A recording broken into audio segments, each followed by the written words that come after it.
Hey, welcome back to Cost Trap. Today we're going inside one of the most studied, most deliberate, and most profitable environments ever designed, the grocery store. And I don't mean the products, I mean the store itself. The layout, the lighting, the smell, the floor, all of it is engineered. And it's engineered specifically to get you to spend more money than you planned. This isn't a conspiracy theory. This is decades of retail science, consumer psychology research, and industry practice. By the end of this video, you'll never walk into a supermarket the same way again. Let's get into it. So first, let me ask you something. When was the last time you went to the grocery store for 5 things and came out with 5 things? Exactly. It almost never happens. You go in for milk, bread, eggs, pasta, and dish soap. You come out with those 5 things plus a rotisserie chicken, 2 bags of chips, a magazine, some yogurt that was on sale, and a candle that smelled really good near the entrance. That's not an accident. That's a system working exactly as designed. The average American household spends about $17 more per grocery trip than they intended to, according to research published by the Food Marketing Institute. Multiply that by roughly 2 trips per week, and you're looking at over $1,700 a year in unplanned spending, just from one store type. And the techniques driving that overspending have been studied, refined, and implemented for decades. So let's walk through the store together, from the entrance to the checkout, and I'll show you every trick along the way. The entrance. You're being slowed down on purpose. The moment you walk into a grocery store, there is almost always a wide, open area with no shelving. Retailers call this the decompression zone. The idea is simple. You just came from a parking lot, from traffic, from your day. You're moving fast mentally. The decompression zone forces you to slow down, take a breath, and shift from task mode into something closer to browsing mode. A person in browsing mode buys more than a person on a mission. That transition from the outside world to the store interior is deliberately designed to lower your guard. And right after that decompression zone, what do you almost always find? Flowers, fresh produce, bakery items, things that smell good, look colorful, and feel abundant. There's a reason for this. Research in retail psychology consistently shows that exposure to fresh, visually appealing products at the start of a shopping trip puts people in a better mood. And people in a better mood are measurably less resistant to unplanned purchases throughout the rest of the trip. The store hasn't sold you anything yet, but it has already changed how you're going to shop. The produce section. Why fresh food is always first. This one surprises a lot of people. Produce is almost always near the entrance of a supermarket. You'd think the store would want to put the staple goods, the milk, the bread, the eggs up front, since those are what most people actually came for. But no, produce comes first. Here's why. When you load your cart with healthy, fresh items early in the trip, something psychological happens. You feel virtuous. You feel like you're making good choices. And research from behavioral economists, including work from Brian Wansink at Cornell's Food and Brand Lab, found that when people feel good about their early choices, they give themselves what psychologists call moral licensing. They feel permission to indulge later in the trip. In plain terms, if your cart already has spinach and apples, you're much more likely to justify throwing in the chips and the cookies. The healthy items at the front don't protect your wallet, they loosen it. The store layout. Why you always have to walk the whole store. Here's the biggest structural trick. Think about the items you buy every single week without fail. Milk, bread, eggs, butter. These are called destination items, products people will specifically come to the store to buy. And in almost every major grocery chain, these items are placed at the back of the store, or along the perimeter walls, far from the entrance. You have to walk through the entire store to reach them. That's not a coincidence or a logistics decision.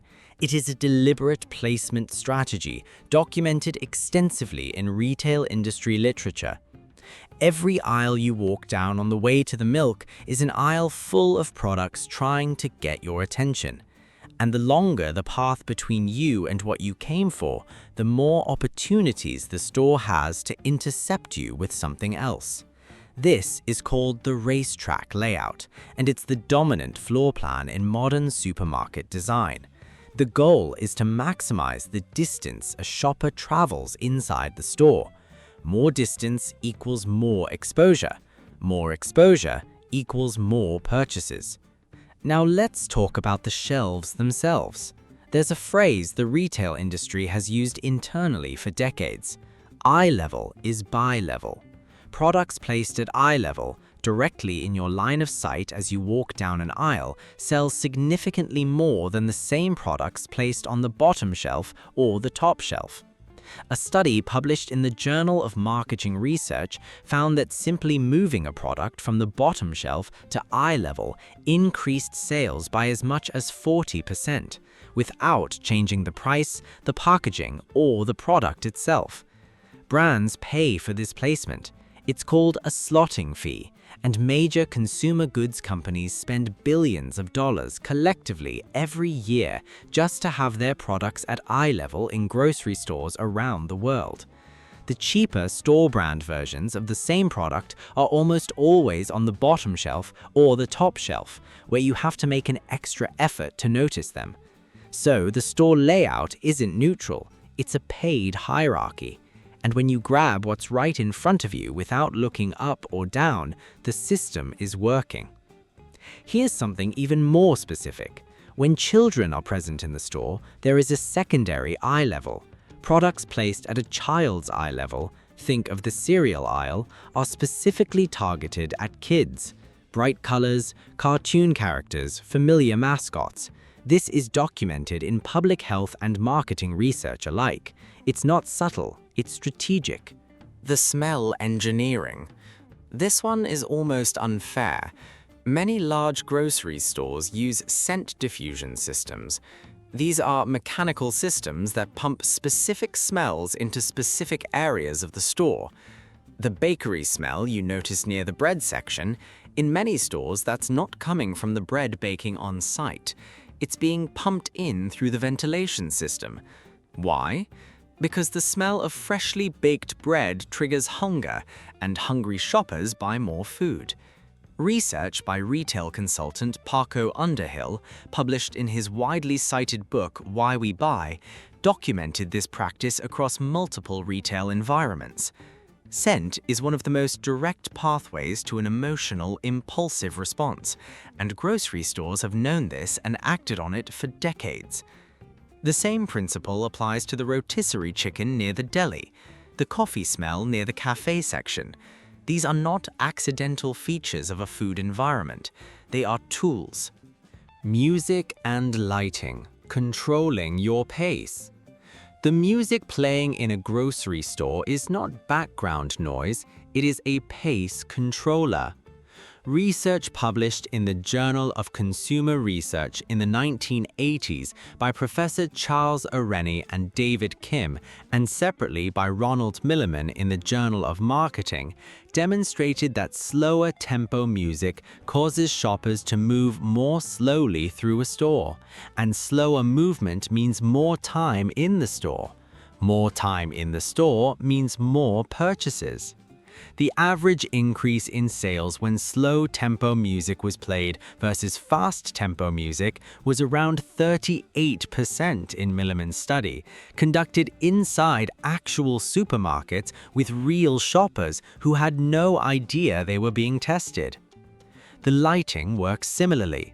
Warm, soft lighting in certain sections, the wine aisle, the premium meats, the deli, signals quality and encourages you to slow down and browse. Bright, cool lighting in other sections keeps you moving efficiently. The transitions between lighting zones are deliberate. They control your behavior section by section. The checkout aisle. The final trap. You've made it through the whole store. Your cart is full. You're already spending more than you planned. And now you have to wait in line.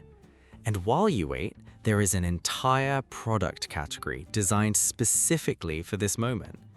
Candy, gum, magazines, energy drinks, small snacks, batteries, gift cards. These are called impulse items, and their placement at the checkout is one of the most profitable decisions in retail real estate. You're tired, you're waiting, your resistance is low, and there are small, low-cost items right in front of your face that require almost no decision-making energy to add to your cart. Checkout impulse items generate disproportionate revenue relative to their shelf space. The National Confectioners Association has reported that a significant portion of candy sales in the United States occur at checkout, not in the candy aisle. The checkout isn't just the last step of your shopping trip, it's its own profit center. And increasingly, stores know that parents with children at checkout are especially vulnerable to this strategy. That's why candy and toys at checkout remain standard, even as some chains have experimented with child-free checkouts, a direct acknowledgement that the placement is specifically designed to exploit pester power. The sale that isn't always a sale. Let's talk about pricing psychology, because this is where the grocery store tricks get almost mathematical. The buy two, get one free offer, the was $4.99, now $3.49 label, the large yellow sale sign on a product whose price hasn't actually changed in months. These are documented practices in retail pricing research.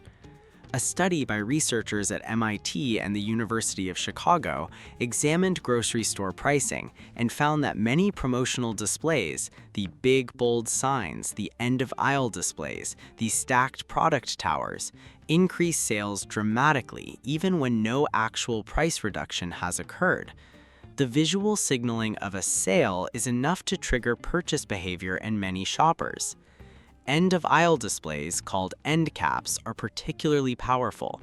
Shoppers assume products on an end cap are on sale. Research has shown that end cap placement alone can increase a product's sales by up to 30 to 40%, even at full price. Again, brands pay for end cap placement. It's premium real estate. And the anchor price trick, showing you what something was before showing you what it is now, exploits a well-documented cognitive bias called anchoring. Your brain latches onto the first number it sees and judges all subsequent numbers relative to it. So $3.49 feels like a deal when you see $4.99 crossed out above it, even if $3.49 is exactly what this product has cost for the past year. The loyalty card, giving you data in exchange for discounts. Almost every major grocery chain now has a loyalty program. You scan your card, you get discounts. Everyone's happy. But here's what's actually happening. Every time you scan that card, the store is building a detailed profile of your purchasing behavior. What you buy, when you buy it, how often, what you buy together, what promotions changed your behavior. This data is extraordinarily valuable, both to the store itself for inventory and pricing decisions, and in many cases to third-party data brokers and consumer goods companies who want to understand purchasing patterns. The discounts you receive through loyalty programs are real, but they are also the price the store is paying you for your behavioral data. You are getting a lower price on cereal. The store is getting a map of your household's consumption habits over years. This isn't speculation, it's the documented business model of retail loyalty programs, described extensively in industry publications and academic research on retail data monetization. So, what do you actually do about this? Here's the practical part. None of these systems are illegal. They are not going away. But knowing they exist changes how you interact with them. Shop with a list and stick to it. Research consistently shows that shoppers with a written list spend significantly less than shoppers without one. The list keeps you in task mode instead of browsing mode. It counters the decompression zone. Shop after you've eaten. This is one of the most replicated findings in consumer behavior research. Hungry shoppers spend more. A 2015 study published in JAMA Internal Medicine found that even mild hunger states measurably increased the quantity of food purchased. Look up and look down on every shelf. The product at eye level is often not the best value. The store brand equivalent on the bottom shelf is frequently the same or comparable quality at a lower price point. Be skeptical of end-of-aisle displays and sale signage.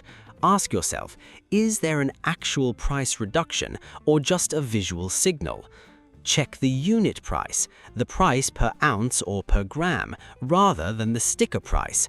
Most stores are legally required to display unit prices, and comparing them strips away the packaging tricks. Set a budget before you enter, not a loose estimate, an actual number, and track it as you shop. Studies show that budget-conscious shoppers who track spending in real time significantly reduce unplanned purchases. And that's the full picture. The grocery store is not a neutral space. It is one of the most scientifically optimized commercial environments on the planet, built from the floor plan up to influence your behavior at every step. The entrance slows you down. The produce section puts you in a good mood. The destination items are buried at the back. The shelves are a paid hierarchy. The music controls your pace. The checkout is its own trap. And the sale signs aren't always selling you a sale. None of this means you're being fooled every time you shop, but it does mean that awareness is the first and most powerful tool you have. When you know the system, you can move through it deliberately instead of being moved by it. That's what Cost Trap is about, understanding the systems that shape what you spend, so you can decide for yourself. If this video helped you see something you hadn't noticed before, share it with someone who needs to hear it, and subscribe if you want more of this. We'll see you in the next one.